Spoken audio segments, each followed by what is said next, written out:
a.m. Feeling especially inspired today for an edition of the Panjandrum. The darkest hour is somewhere in the twilight dim, and out of the night which covers me, black as a pit from pole to pole, I thank whatever gods may be for my unconquerable soul.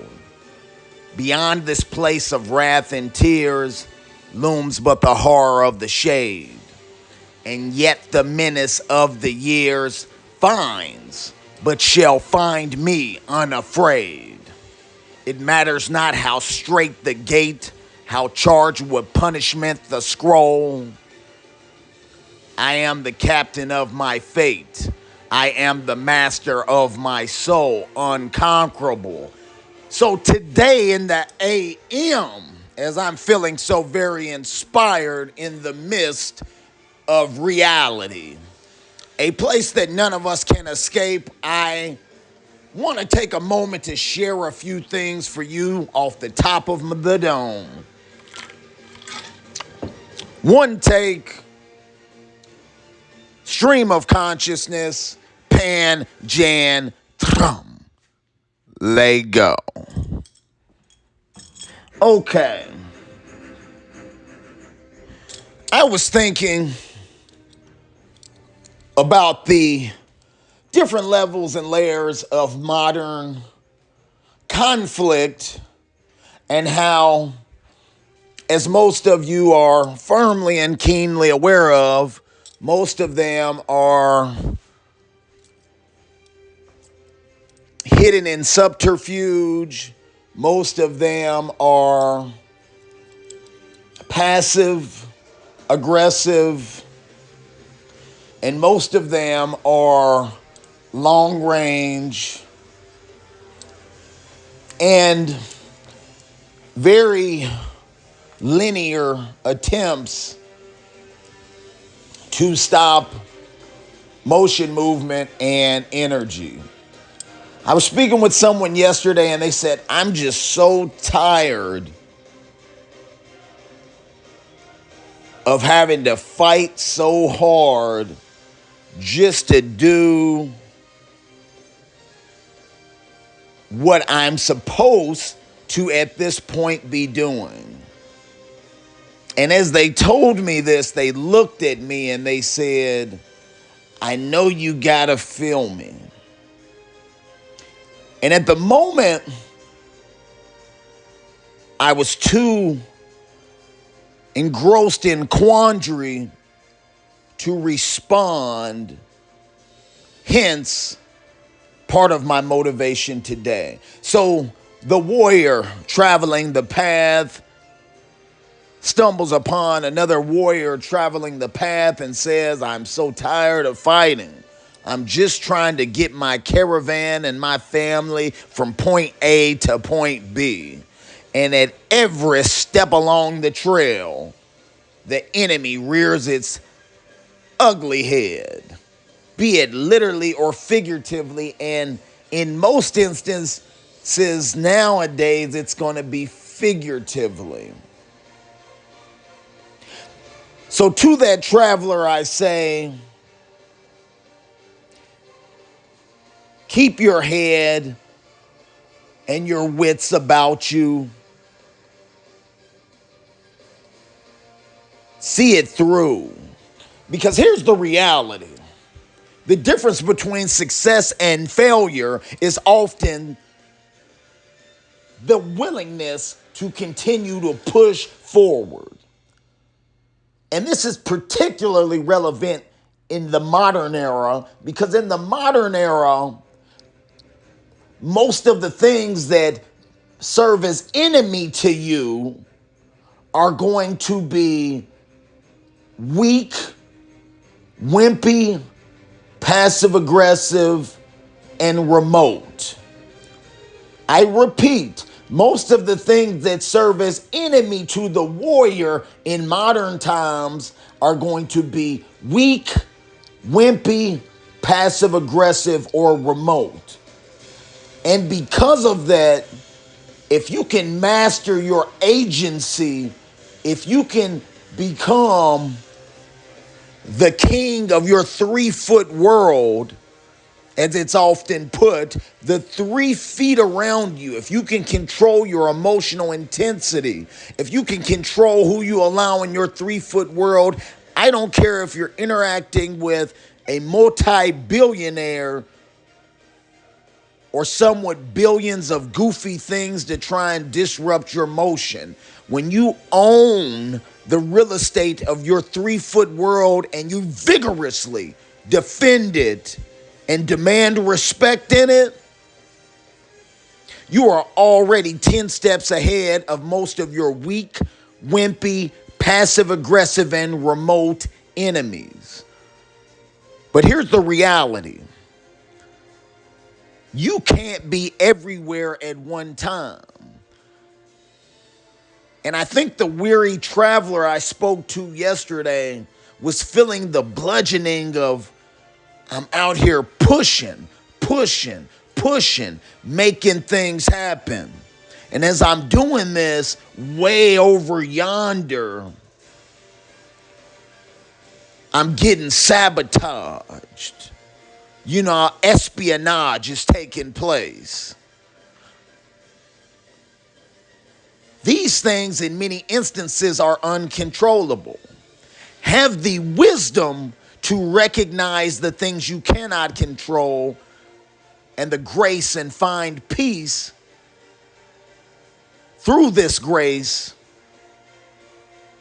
to understand there are things outside of your control and more now than possibly ever. So as I talk to those motivated by me in this Panjandrum, about finding an invincible mindset, I want you to focus first on your 3-foot world. If you own that, no power, no passive aggressive, no weak, wimpy attempts can be made to disrupt the peace you create in this kingdom. And when you master that kingdom, you will be surprised at how far your reach can expand beyond it. Hating's hard work when you're unconquerable. Hating is hard work. And trust me, a weak, wimpy, passive, aggressive, and remote enemy has no interest in working hard. They're looking for every excuse to run from the fight. So I say to that traveler who told me he was tired of fighting after a day to chew on a few things, fret not, stand firm, chin up, teeth grit, and master what you can master. You can fight on 3 fronts at any time, but you will always be exposed to some form of remote and passive-aggressive and weak and wimpy attacks from outside of your sphere. Be wise enough to know the difference between the things you can handle and the things you cannot, and be ingenious enough to prepare and better arm your troops, your kinfolk, your fellow soldiers with the information and with the motivation to have your back and watch your 3, your 6, and your 9. And when you accomplish this, whether it's in your life, in the home you build with wife and child, or amongst your brethren and your band of beasts. I was listening to one of the Tate brothers, a social media family, world kickboxing champ, from Washington, D.C., a place where I spent a lot of my transition into and maturation into the figure you see before you. And they have a concept called the war room, where they have collected like-minded men from around the world to have each other's 3, 6, and 9. Because trust me as I tell you, you can be the best, and there's always a Smeagol. Like in 300, the humpback who took out the Spartans, the humpback, the one that was let on the squad, you know, because the squad was full of love, who gives the secret entrance. And in this world, it's a proverbial entrance because most of it's going to be digitized. Who gives the proverbial entrance and compromises your committee, compromises your team's movement. These things are inevitable, and these are the things designed to make you fret. But fear not. You weren't given a consciousness of fear. You've been tempered and sharpened through adversity for this moment right here, to hear this right now. Don't fret. Don't take a step back. They always talk about where you're at and where you're from. I'm talking about where you're going. You're either going forward, faster, and farther, or you're falling down. We don't fall down, we fall up. As long as we got breath in our lungs and a boom, bada boom, bada boom, bravely beating in our chest. I love it. I love it when the attacks are asinine, because it just reminds me of what I am doing. And somebody somewhere has so much fear, that they feel the only thing they can do is the weakest, wimpiest, passive, aggressive, and remote thing to avoid Godzilla, King Kong, Mothra, and the rest of the big beast. It's a beautiful morning.